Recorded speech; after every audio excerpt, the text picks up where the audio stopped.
अस्सलाम वालेकुम वरहमतुल्लाहि वबरकातुहू। सामीन, आप देख रहे हैं Arsalan sports update YouTube channel. सामीन, अगर आपने हमारा चैनल अभी तक सब्सक्राइब नहीं किया तो पहले चैनल को सब्सक्राइब कर दें और वीडियो को लाइक कर दें।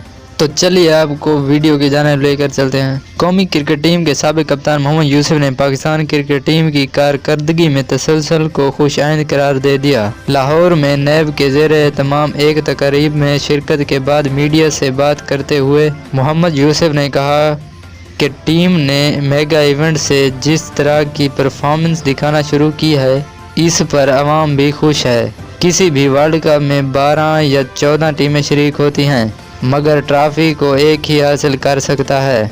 मोहम्मद यूसुफ ने कहा कि ग्रीन शर्ट्स ने मुस्बत क्रिकेट खेली। इस तरह की कारकर्दगी के बाद हार भी जाए तो दुख नहीं होता। मोहम्मद यूसुफ ने मीडिया से गुफ्तगू करते हुए कहा कि नेशनल क्रिकेट एकेडमी में कोचिंग कर रहा हूँ। मुस्तकबिल के बारे में कोई भी कुछ नहीं कह सकता।